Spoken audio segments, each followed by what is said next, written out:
All right, good morning. Thanks for everyone joining on our 29th, which is hard to believe, it's 29th installment of the EO Exchange series. And we're calling this one Don't Get Fooled, which is perfect for us today on April Fool's Day. And we're gonna learn how to avoid getting fooled by scammers. We've set aside some Q&A. We've done these a bunch of times, obviously. And so while questions are coming up in your head, please drop those in the chat. At the bottom of the hour, we'll come back and start going through those questions. So please put those questions in the chat. All right, so on behalf of the Learning Committee, we are excited to welcome our Strategic Alliance partners, Amit Kanda, Chris Bradley, and Chris Yancey. Amit is the Chief Operating Officer for ProTech Services Group, setting the overall direction of the company for growth and being a true technology partner for their clients. His 20 years of experience in technology include, working for Expedient, responsible for business growth and expansion efforts in the Southeast, and at Zio Bandwidth, which is formerly Memphis Networks, leading the first deployment of fiber to the cell tower deployment in the United States. Amit received his Bachelor of Commerce from Delhi University and his postgraduate degree in business management from the All India Management Association in New Delhi. Fun fact, I think this is super interesting. He represented his school and state teams in both volleyball and badminton. And badminton's like the fastest sport or something like that, right? Is that right, Amit? Yes. Perfect. Chris Bradley joined ProTech in 2010. He sets the technology direction for the ProTech applications and infrastructure, in addition to architecting solutions for the businesses managed and cloud service offerings. He has 30 years of experience ranging from software development to operations management, and he's a graduate of Mississippi State University. He held the longest seat to date on the Ingram Micro North America Cloud Services Advisory Board. And he's authored white papers on electronic signatures on the I-9 immigration forms, which are now incorporated in the U.S. Federal Register. Super cool. And Chris Yancey, he's the Security and Solutions Advisor for ProTech, providing end-user training for clients in online security awareness and various Microsoft 365 solutions. He conducts managed phishing campaigns for several companies to educate users about the potential threats that can compromise entire organizations. He was born and raised in Memphis, graduated both the University of Memphis and Christian Brothers University. Fun fact here, he makes at least 2 visits a year, one being every Christmas to Disney World, or we'll have to face the wrath of his family. So it is the happiest place on earth, right, Chris? Amit, Amit wanted to welcome us before handing this off to his colleagues. So I'm gonna pass it off to you and we'll go from there. Thanks. Yes, thank you so much, Richard. Greatly appreciate it. And I also want to extend a great thank you to Samira and to Marla as well. And Samira, thank you for encouraging us to join the EO. We are very, very excited. We are very new to the EO, but just in the short term that we have been part of the EO, it has been nothing but an amazing experience. We've received a very warm welcome from everybody that I have met. And I just cannot thank her for encouraging us to join, and also want to thank all the members and all the participants who just really build up the community and help everyone grow. One very, very quick thing before I hand it off to Chris Bradley. ProTech Services Group, our biggest key value and the mantra that we live by is that we want to help companies leverage technology for profitability, growth, and security.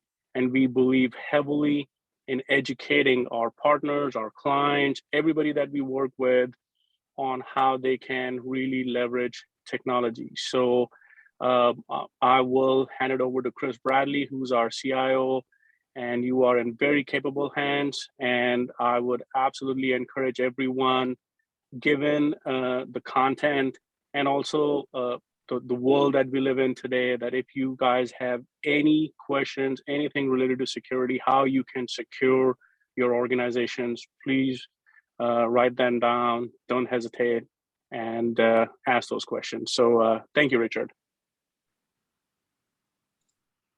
Great, thank you. Thank you for being here. So with that, tell me who's up first. It will be Chris Bradley. Awesome. Hey, good morning, everybody. And welcome to today's webinar, Don't Be Fooled. My name is Chris Bradley. I am the CIO and VP of Managing Cloud Solutions here at ProTech. And before we dive into today's topic, I want to take a moment to introduce ProTech to those of you who may not already be familiar with us. Protect Services Group is a technology services firm with 30 years of experience focused on understanding the technology needs of businesses and applying a range of innovative solutions designed to help drive them forward. With a wide range of services and solutions, some of our core areas of expertise include managed services ranging from fully outsourced IT operations to custom services designed to meet specific customer needs, cloud solutions from infrastructure as a service from large public cloud providers such as AWS and Azure to enterprise cloud and a variety of SaaS solutions. Security solutions, including our managed security stack, utilizing a layered approach to protecting IT and data assets, security assessments, compliance SIM and SOC services, and security awareness training and testing. We also have carrier and voice services, providing consultative analysis and cost optimization for internet and telecom services, premise-based phone systems, and cloud-hosted voice and call center solutions. Technology and consulting services, which range from small to large-scale IT projects to consultative engagements in any of the areas of our expertise. Talent acquisition, with a full-featured staffing division, we are able to assist with temporary and permanent placement of resources with talents ranging from IT and finance to the executive level. As Amit said, it's within our core values to be a true technology partner and help organizations leverage technology to achieve profitability, growth, and security. So today we're excited to have our own Chris Yancey with us for this April 1st presentation, Don't Be Fooled. Chris? Thanks, Chris. And I want to thank everybody at EO Nashville for inviting us to this event. It's really important to stay safe, especially during this, happy April Fool's Day. So be on the lookout for not only your coworkers or your family or your friends playing jokes on you, but you really need to stay safe in our cybersecurity arena, because there's a lot of threats out there that have really amped up over the last few months, especially. So without any further ado, let's go ahead and get into it. Like Chris said, my name is Chris Yancey. I'm happy to be here presenting to you all on EO Exchange. And I want to talk to you a little bit about security awareness and how it's evolved and just some of the things that you'll need to look out for. So when I talk about security, one of the first things that people always tend to ask me about is hardware and software. That's the first place a lot of people's minds go is, what sort of antivirus should I be using? What sort of spam filtering, backups, things like this. And whereas those things do have their place and they're very important, it's not the first thing that I think about when I talk about cybersecurity with people. It's actually the people themselves. It's that human element, the people that are actually in the office with you. It doesn't matter if you're a small business of only 3 employees or if you work in an environment that has over 1,000 employees. It's really important to do everything that you can to make sure that you're doing whatever's possible to stay safe in that environment. So there's a lot of talk in the news about security attacks. Ransomware has been out there forever. Data breaches have been out there forever, but especially during this pandemic over the last 2 years, it's taken on a different life of its own. Some things that we didn't really have to worry about in the past as much. Our kids have been home for the past 2 years. Maybe they've been on their gaming systems quite a bit. So hackers have found a way to monetize, games and find ways to place malware within those games that your children are using. So be very careful. I know if they've got PlayStations, PCs, Xboxes, credit card information is attached to those profiles. So be very aware of what your kids are doing online. A lot of ransomware attacks were closing entire school districts over the last 2 years. A lot of our kids were learning in a hybrid environment or totally online using laptops at home to rely on their schooling. Well, they were taking advantage of that and they were sending out a lot of ransomware attacks to these school districts. A lot of them had to shut down for quite some time just in order to mitigate that problem. It's affecting the healthcare of some people that were involved with chemotherapy treatments. Ransomware was attacking entire hospitals. We had a situation in Florida, in Pinellas County, Florida, where the water plant there was actually using an aging Windows system. And so the hackers actually got into that system really easily and shut that water plant down for quite some time. So again, you can imagine, having that water system, the treatment system shut down, what that could possibly do for the health of that entire community. And then you've got situations that have really been in the news, like the Colonial Pipeline situation back in 2021, how it affected the gas shortage and the gas prices. And speaking of gas prices, you know, we've got the Russia-Ukraine conflict going on right now. That's affecting us here at home. And also, it's important to keep in fact that about 48 hours after that conflict started, cyber attacks originating out of Russia shot up about 800%. So that's why Chris is, you know, kind of spoke to, you know, being very careful, and Amit spoke to being very careful in today's day and age, because, you know, cyber threats are always a problem. But right now it is really important to stay on your guard, because a lot of these attacks are coming at a very, very rapid pace. So ransomware was an issue in the past. Now we like to say it's gone nuclear. It is a very, very big problem that everyone, again, it does not matter the size of your business. If you want to keep your business intact, it is really important to stay safe and pay attention to the details of what your employees are doing while online. We found that about 55% of small businesses that get affected by ransomware end up paying the hackers the ransom. Again, you've got ransomware insurance that is out there. The thing with paying the hackers the ransom, you need to be very careful of the fact that this is a different day and age, and the hackers don't really have to be Mr. Nice Guy and give your data back to you. So again, you'll have to make that decision on your own whether or not you want to pay the ransom if you do get hit with ransomware. But about 55% of those businesses end up paying that ransom. It's projected that by the end of this year, ransomware damage costs are going to be somewhere upwards to $20 billion. And what's even scarier than that is that, you know, those costs are projected to skyrocket over the next 6 years. They're predicted to be 57 times more than that figure. So just imagine what that number is going to look like in just a few years. So again, it's really important to stay safe, stay vigilant, make sure that you're doing what you can to protect your business. The same way that software evolves, ransomware unfortunately is doing the same. It used to be a situation where they would hold your data at ransom until you pay that ransom. They would return your files back to you. Nowadays, they're into destroying backups, stealing those usernames and passwords that your employees hold so dear, publicly exposing you, leaking all of your data on the dark web, or even going after your customers and clients and threatening them. So that really is going to affect your business on top of the security issues that you already have. And unfortunately, we see that nowadays the average time that ransomware is going to attack a company is about every 14 seconds. So during the span of this call on Zoom with you all, we can expect, you know, nearly 100 companies to be affected by ransomware on this call alone. So again, it's really important to do what you can to stay safe, and we'll talk about that in just 1 second. So think about your business and what you're currently doing to reduce these risks that we're talking about right now, because it's not a matter of if, it is just a matter of when that this guy is actually going to pop up on your screen, and he's going to ask one of your employees to enter their username and password. Whether or not they are aware enough that this is going to be a cyber attack attempt and do it or not is up to your employees. And so they need that training. They need to know what to look out for when, not if, but when this person pops up on your computer screen by way of an email, more than likely, so that they don't give off those credentials by mistake. And one of the main things that I suggest you do with your company is to enroll them in some sort of organization-wide cybersecurity training.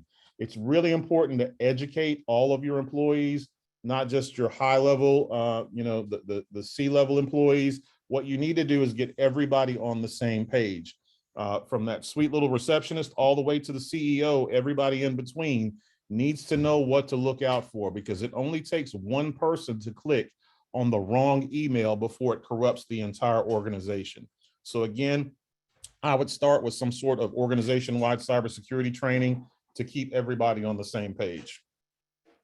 So there's a lot of different threats or categories that I could talk to you all about. The main one that I want to speak to you all about today is phishing. That's the activity, the act of defrauding a computer user of sensitive information by posing as someone that they know via email. So we're going to take a look at a typical phishing email.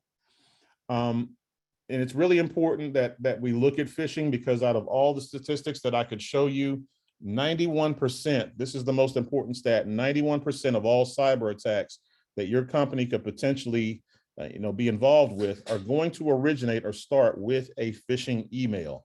So let's take a look at a typical phishing email and see some of those red flags that we need to look out for.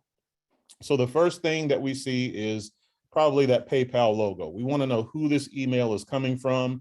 It looks like it's originating from PayPal, but the first thing I want you to look at is not the logo that they've placed on here, but actually the email address itself from the person that is sending this to you, and particularly the domain, what's coming after the @ symbol.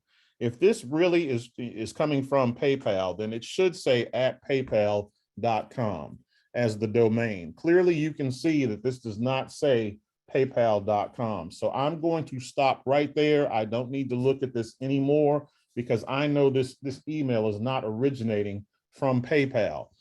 There's a lot of other red flags that I need to look out for, because nowadays what they're doing is they're spoofing a lot of these emails to make it look as if it's coming from PayPal. So a lot of these emails that you get, you not only have to just stop at the email address, but you need to look at the entire body of the email, because a lot of times they're spoofing these emails to the point where the domain is actually looking like it's originating from that company or that person. Another red flag to look out for is going to be grammatical errors, spelling errors, punctuation errors. A lot of these emails are not originating in the United States. Some of these people are constructing these emails in their own native dialect and relying on online translators to translate these into English or French or Spanish, depending on the country that they're sending it to. So they're not only attacking the United States, they're attacking the entire globe. This is a global issue. So they want to be able to send these emails out to, a lot of other different countries. So they will rely on online translators. And as you're well aware, you've used these in the past, they're not 100%. So a lot of times these paragraphs, these sentences will come off looking a little off. And so that's more than likely the reason, is because they're relying on some sort of online translation program to convert these into different languages so they can send them out. But again, PayPal is a multi-billion-dollar company. They can afford an editor to look at these emails before they get sent out. So again, this is another red flag to say, hey, this probably is not originating from PayPal. There's probably going to be some sort of social engineering tactic within the body of the email, something that says, hey, I want to incite some sort of panic, fear, or concern in you, but you really need to pay attention to this email and take action immediately. So again, they're telling you that, in order to protect your account, we've placed a limitation on your PayPal accounts just to get your attention so that you will ultimately do what they want you to do, which is to click on that login button. They want you to log into your PayPal account, giving over your username and your password. And I can guarantee you, immediately after you've done that, someone has logged into your PayPal account and locked you out. So ultimately, that's what they want you to do. But instead of actually clicking on that login button or clicking on any hyperlink in the body of an email, what you can do is hover on top of it. And so once you do that, you'll be able to see where that link is going to take you, whether it's a box that pops up like this one, or on Chrome, I know at the bottom of the screen, the hyperlink will appear at that bar at the bottom. But either way, you want to pay attention to where that link is going to take you. You want to see the actual URL, that HTTP. And clearly you can see that this is not taking me to www.paypal.com. So automatically I know that this is not going to take me where I want it, where I think it's going to take me. It is a classic phishing example. You do not want to click on it. In addition to ransomware being a big issue, data breaches are also a problem as well. So data breaches and ransomware are top two, issues to look out for within the business community. A data breach is going to affect your company as far as stealing usernames, passwords, addresses, bank information, phone numbers, all sorts of information within that company is going to be filtered through on a data breach. And so we find that 81% of all confirmed data breaches in a company are a result of those usernames and passwords being stolen, compromised user credentials. So you may not think it's worth much. I think the going rate on the dark web for a FedEx employee's username and password is upwards to about $1,000 right now. So these hackers are really paying big bucks just to get their hands on a username and password, because once they're in the system, then they can do a lot of damage. They bypass that gate, so they can do whatever they want after that. So how do they get these usernames and passwords? A lot of times you'll see, majority of the time, it's through a phishing email like we just looked at. Someone within the organization clicks on a link that they shouldn't have in the body of an email. It looks like it's for, let's say a Microsoft or their company's login, and they willingly enter their username and password, thereby giving those credentials over to the bad guys. A lot of times we share our passwords with our colleagues, or there's some sort of key logging malware that's been logged, that's been downloaded to our computer because we went to the wrong site. A variety of other reasons. Another one I want you to pay attention to is password duplication. How many of you out there use the same password for your Netflix or your Disney Plus account that you use for your online banking account? We're reusing the same one or two passwords. Maybe we change a number or we throw a exclamation point on there somewhere. But a lot of us don't really change up our passwords the way that we need to. We're duplicating a lot of these passwords. And once you get hit with a data breach, let's say for your Marriott Rewards account, which you may not use that much, what if it's the same password as your Bank of America, as your Wells Fargo, account? So these are the things you really need to think about, because that's how these bad guys are getting these usernames and passwords more than likely. A data breach is going to cost the average company about $4.2 million. So this is not something to take lightly. So you really need to make sure that you're safeguarding your passwords. You're not sharing them inappropriately. You're not writing them down on Post-it notes and leaving them on your desks. Hopefully this graphic catches your attention. It's meant to, but passwords are just like your underpants. Change them often, keep them private, and never ever share them with anyone else. We need to do those three things with our passwords, because those are the three things that are really going to safeguard your company. I get hit with this question all the time. How long should my password be? Should it be 8 characters, 10 characters, 12 characters? Should I use a mix of capital letters, numbers, and special characters? So what we found is that you can actually have a complex password. Let's say we're using the word troubadour, and we throw a mix of all three of those things: numbers, special characters, capital letters. No one ever is going to guess this password, correct? There's no way anybody's going to guess my password. It's extremely difficult for me to remember, so I know no one else is going to guess it. But here's the thing: no one's guessing these passwords. We have a complex software programs that are going through and guessing passwords at the rate of about 1,000 guesses per second. So it's going to be hard for me to remember, but it's extremely easy for this computer program to crack this password. In fact, it's only going to take 3 days for that program to be running to crack that password and get into my system, whereas it's extremely difficult for me to remember that troubadour password. But what the FBI had found is that they did some studies, and they found that instead of using a complex password, what you should do is use what's called a passphrase. Think of 4 totally unrelated words that make no sense by themselves, but when you put them together, it kind of makes a story in your head. So it only needs to make sense to you. It's your password. So it's going to be easy for you to remember, but extremely difficult for that computer to crack. So if you take correct, horse, battery, and staple, make a little story in your head, and now that's your password, it's going to take that same computer program 550 years to crack that password instead of the 3 days that it was going to take to crack Troubadour. So passphrases may be something that you need to look at when it comes time to change your password. Really easy to remember. You don't have to worry about where the 3 was or the 4 was. And it makes a story in your head, but it's extremely, extremely secure. So recent cybersecurity incidents and ransomware attacks are driving companies to apply for cyber insurance. Yes, there is a such thing as cyber insurance. So, but when doing so, companies are facing a slew of new prerequisites to become eligible for this.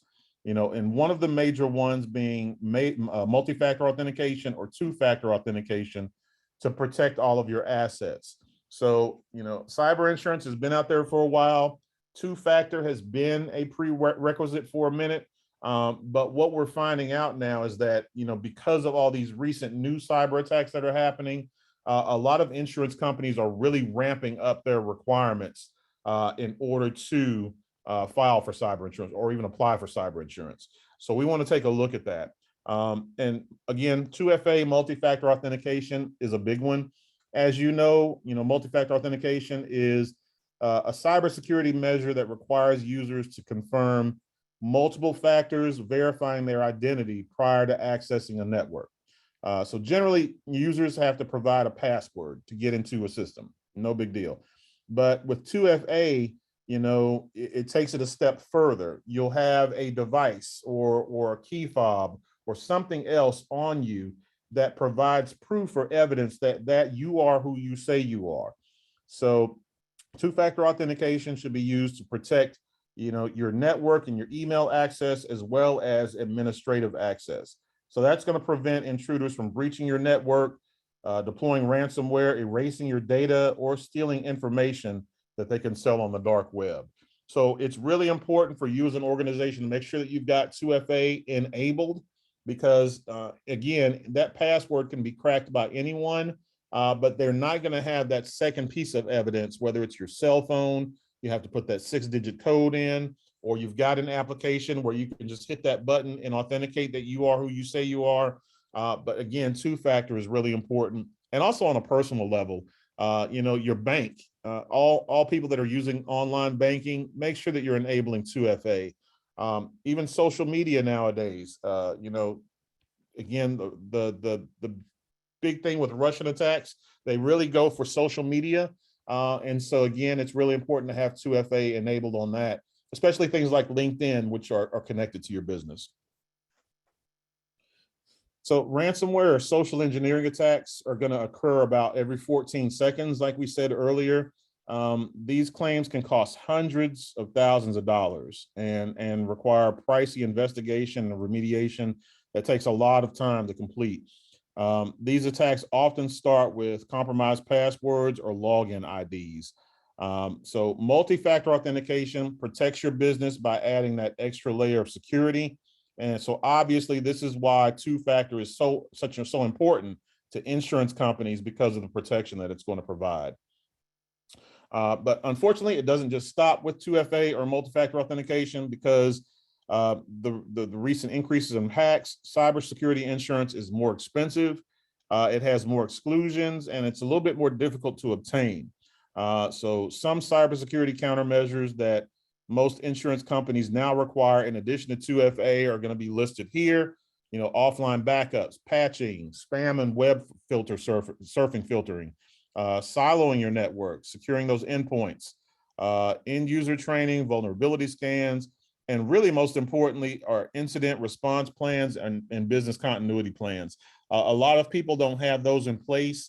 So it's really important that you have both of those in place, because if you do get compromised, your employees, everybody in the company needs to know how to respond. They need to know what to do in case of emergency. So it's really important that you've got an incident response plan in place, but you've also got a business continuity plan in place so that you know how to navigate your business in the midst of trying to recover from that attack.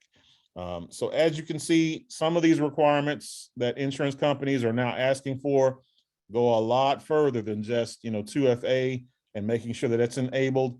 And so because the landscape of cybersecurity has changed somewhat, it's really important to stay on top of everything and make sure that your company has all of these things enabled and in place. So I would think that the pandemic and the shift of many businesses to a work from home model had a big part to play in that. Many companies that already have cybersecurity insurance are having to comply with these new requirements for renewal as well. So it's not just new customers that have to comply with these new requirements, even if you're a company that, you know, already has some sort of cybersecurity insurance, your insurance company may be requiring you to have all these new things in place. So just keep that in mind as well as you go forward. I want to thank you all for allowing me to speak to you all today. Please, please, please think before you click on anything, especially today during April Fool's Day. Do your best, try not to get fooled by anybody, but just be safe as possible. And again, thank you. Awesome. Awesome. What great information. When I'm done with this, I'm going out and changing all my passwords. I know that. Definitely. That is something else. It's scary. So, all right. So guys, please drop some questions in the chat. We can start. I know George has one in there, and then I've written down a couple on my own, but so if you don't mind, we'll just dive right in. Chris, if that's good with you, on a couple questions. Sure, absolutely. All right. So what is your opinion? This is from George Uribe. What is your opinion on LastPass? And can you describe it to the team for the people that don't know what that is? Yeah, so for the people that don't know, great question. So for the people that don't know what LastPass is a password manager. So if you think about all of the accounts that we have a username and password for, I mean, it's good gracious, there's a username and password for everything, not only for work or, you know, if you just want to watch Netflix, Disney Plus, Hulu, everything has a username and password. You want to order something from Uber Eats, you've got a username and password. So even the average person, I'm sure easily has over 100 combinations of usernames and passwords. So again, that's why I spoke to password duplication. No one's going to have 100 unique passwords and remember all of them. You know, it's just not going to happen. That's the safest thing for you to do, but everybody's going to have that one go-to. When you've got to sign up for a new account, you're going to use that go-to password. I do it, you do it, everybody does it. So again, since the safest thing for you to do is to have a unique password for each and every site that you visit, that's what a password manager is going to do for you. You've probably seen some pop up, like Google has one embedded in Chrome. Anything that pops up and says, hey, do you want me to remember this password for you? So LastPass is one. I think Dashlane is another, 1Password. There are tons of password managers out there. And it's funny that George mentioned LastPass because that's the one that I personally use. And what it will do is it's like a vault of passwords for me. It's going to keep up with all of my passwords for me. A lot of password managers will create a password for you, so you don't have to remember it. So that it will create a complex password, so that you don't have to think about, hey, what is my password? And once you go to that site, as long as you're logged into your password manager, it will instantly log you into the site for you. So again, one, you don't have to remember what that complex password is. Two, it's going to create a unique password for each and every site. So if you do get hit with or a data breach on one account, let's say I've got a tjmax.com account that I rarely use, but I don't want that to be the same password as my Wells Fargo account. So again, it's going to create a unique password for both of those. And I don't really ever have to remember it because it's going to do it for me. And even if I'm on vacation somewhere away from my computer and I do need to log into that account, I can go to the LastPass app on my phone and retrieve that password.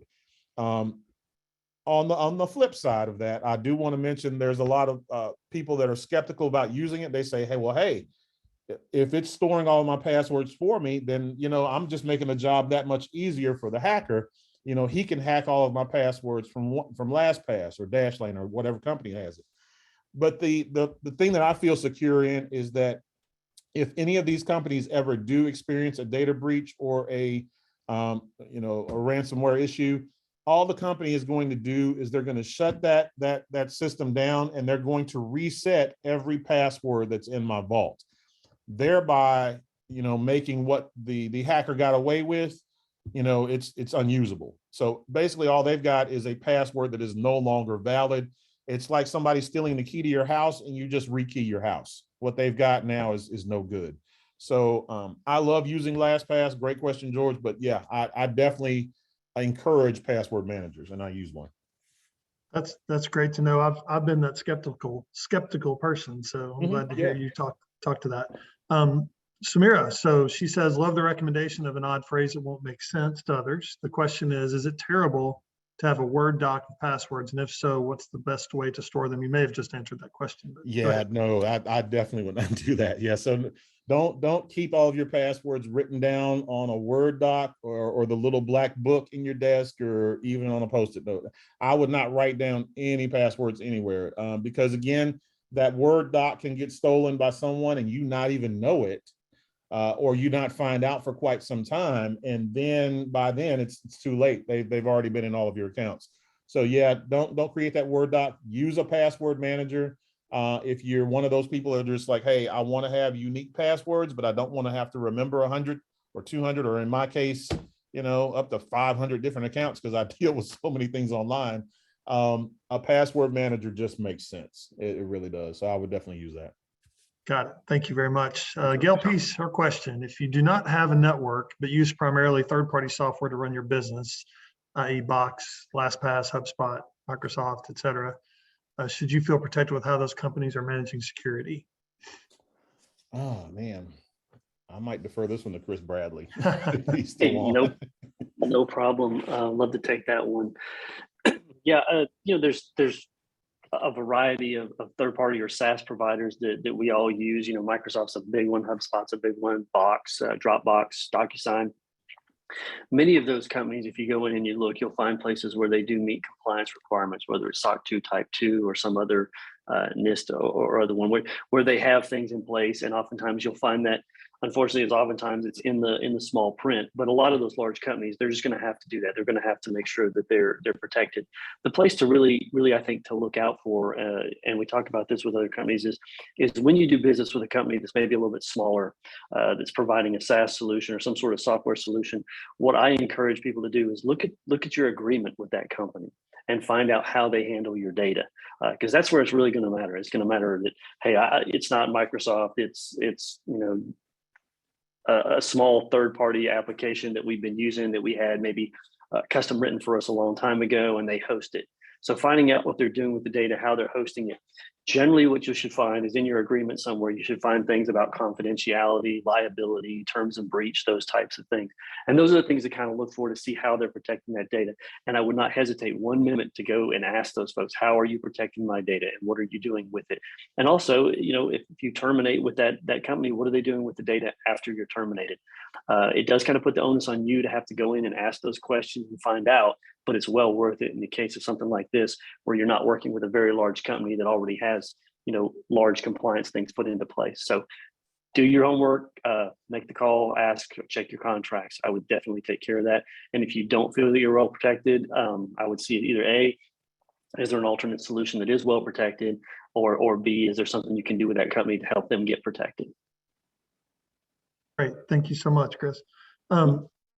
This is just a random question. So, my 76-year-old mother, who's really fairly strong navigating on the computer for a woman her age, I think.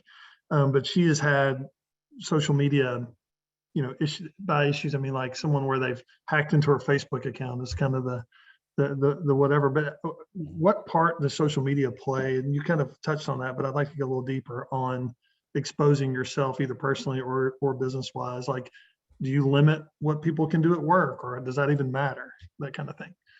Yeah, and Chris might want to speak on this as well, but yeah, we actually did a webinar on social media and how it affects businesses.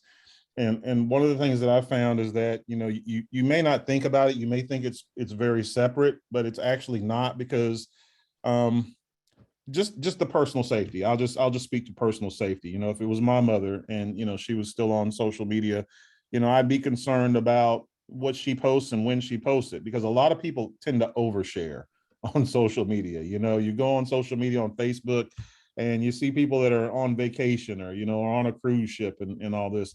And that, to me, that just kind of advertises you're not home, So I just from a personal safety standpoint, I always tell people, hey, if you want to share something on social media, especially something that is confidential, and by confidential, even the fact that you're on vacation to me is confidential, because I don't tell everybody that I'm going on vacation, just a select few people, because that's nobody's business.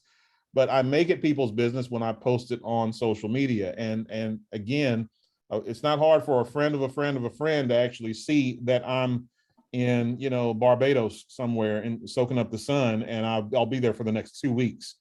So now I've got, you know, 2 weeks of an empty house that they can just come rummage through. And businesses are the same way. A lot of people will post selfies or, you know, an event that's happening at work. They'll want to post that on LinkedIn or Facebook and take pictures. But you really have to think about your environment and what you're taking a picture of. You know, are you, one, is it the company's policy to even take pictures in the office? And two, you know, what do you have in that shot? Do you have a picture of your desktop? Is there a picture of your desk? Do you have Post-it notes with your password written down on it, stuck to your monitor permanently? So there's a lot on social media that probably gets shared that probably shouldn't be. And that needs to keep you safe from a personal standpoint, but also your company safe as well. That you probably need to think before you share it out. You know, somebody in the office that you just take a picture of and say, oh, so and so, the CEO of this company was here, but maybe behind the scenes they're working on a secret merger that no one needs to know about. But now you've posted it on Facebook or LinkedIn or Instagram. So there's a lot of different things that people do on social media as far as their companies or businesses that they probably don't need to. I hear you there. It's probably good job security for you guys that it's so prevalent. But Yeah, absolutely. there.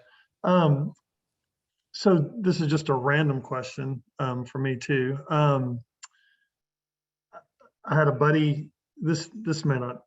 I had a buddy that got his crypto account hacked and lost a ton of money. So thinking about the whole crypto piece, and he got phished. I mean, and he's a smart guy. I mean, it blows my mind that this even happened. But with the prevalence or people, you know, that's such a hot topic and such a hot investment, if you will, right now is the crypto piece. Is there, what should we worry about there, or is that a better situation just that it's on the chain? Or any comments there? It's not a very good question. It's just kind of a comment, just kind of throwing stuff out there. But yeah, Chris, you delve in the crypto world much? Yeah, I've kind of avoided that, but you know, at the end of the day, it's the same thing. You know, your crypto wallet, and you know, protecting that and making sure it. But some of the more recent things have happened with crypto that had absolutely nothing to do with hacking an end user's wallet and getting access to it. To the point of many of the things that we talked about. You know, even the most diligent people have bad days and click on something even when they shouldn't, you know, and it does happen, and things go there. Finding ways to protect yourself. I'm not really sure in the crypto market what kind of mechanisms there are, because it is relatively anonymous, shy of the information in the wallet. But you know, there's things that you can do, the things that are common, and that's, you know, just protecting yourself from a password, and if you can put multi-factor authentication to limit the ability for somebody else to access it. The attacks on crypto that are done from the side, you know, those that come in from hacking certain applications that do mining and such, that allow them to get access to them. There's really not a whole lot a user at the end side can do. But at the end user side, you know, once again, it's always the same: being diligent, whether it is from social media or from emails, or from even, you know, the newest and latest greatest things, from text message phishing to phishing, which is, you know, people calling up on the phone saying, hey, this is with crypto. We had a problem with your application. When you check your wallet, can you go ahead and show us how you log in, blah, blah, blah. To some of the newer stuff now where their artificial intelligence is generating fake LinkedIn profiles, even developing fake LinkedIn pictures to create rather sophisticated profiles to try to link into you to get access and gain trust. So there's all kinds of crazy ways that folks are doing things to try to get into it. And it's difficult to be that diligent and then make sure that you don't fall for it. So things like the multi-factor authentication, using the complex passwords, trying to make it much more difficult for them. I think at the end of the day, from a hacking perspective, is, you know, there's so much low-hanging fruit. Anything that's a little bit difficult, it's easier just to bypass than it's to sit there and mess with it. So let's move on to the next one.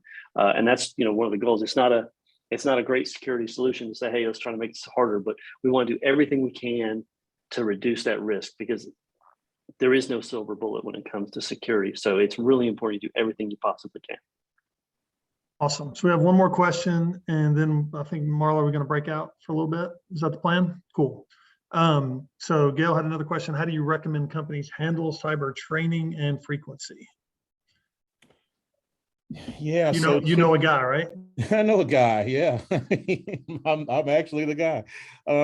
So typically at ProTech, we want to touch base with our clients as far as cybersecurity training at least once a year. I also often like to do it twice a year, just because to me, since this is what I talk about and this is what I do, I'm probably the most paranoid person on this panel. But if I can get in front of a client twice a year, then I'm feeling comfortable that I'm kind of sticking in their brain and reiterating the things that they need to look out for, the things that need to happen in case they click on something. So yeah, if you're not getting trained or requiring training of your employees at least on an annual basis, you're probably doing your business a disservice. I'm just going to be bold and say that, because they need to be trained at least on an annual basis. I also do managed phishing campaigns for a lot of our clients, so I'll send out phishing emails purposely to all of the employees just to find out, hey, are they trained up enough where they're not going to click on this? So I think when you put those two things hand in hand, they're being trained on a regular basis, at least once a year, but at least on a monthly basis, they're actually seeing a phishing email right there in their inbox. And, and are they saying, oh yeah, that's just Chris, I know not to click on this? Or are they saying, oh, that looks interesting, a free dozen donuts from Dunkin' Donuts, yeah, let me click on that coupon. And they actually introduce something into their environment that they shouldn't have. Let's go ahead and do all of these training components to the point where we're like, hey, I'm trained up enough to the point where I'm not going to click on that. I understand that this is a phishing email. So yeah, training at least annually. And I also encourage managed phishing, some sort of managed phishing campaign where your employees are actually seeing this in real time, in real life, just as practice. Because again, practice makes perfect. That's super interesting. Just out of curiosity, and you probably track this, but like when you do the managed phishing campaigns, what's your success rate before? Do you do like before you train and then after you train? Like, oh yeah, definitely. And so one of the things, and it really doesn't matter if they've had the training or not. When I start a managed phishing campaign with a company, it always throws employees off because they're not expecting it. Even if this is something that I had just talked about the week before, or if they never even had the training, usually I will get at least a 50 to 60% click rate. wow. Yeah, definitely from that first campaign. And again, I've done this for years with ProTech, and I've seen this with people that I have not had the training yet, or a company that said, hey, no, we want to do the training first, and then we're going to start the phishing campaign. Without fail, at least 50% of those employees are going to click on that email the first time they see it. And again, it's not meant as a gotcha, oh, you clicked on it, you're fired. No, but it's a training component. It's an education component. They're not expecting it the first time that it comes around. And again, we want to keep that percentage as close to zero, of course, but 5% is manageable, but can you imagine 50% of the employees actually clicking on a legitimate threat that comes into, your environment? So again, if they've not been trained, if they're not seeing phishing emails on a regular basis, you can probably guarantee that, a high percentage of your employees are going to click on a legitimate threat when it hits your inbox. So you definitely don't want to have that happen to your company. So that number yeah. blows my mind. Yeah, wow. no, 50%. Yeah, it's wild. That's crazy. All right, Samira, we're going to break out for a few minutes. Samira wanted to remind everybody, make sure your bank calls you to verify wire request, which is good advice for sure. Sounds like she might have had experience. I don't know. Is that right? Who knows?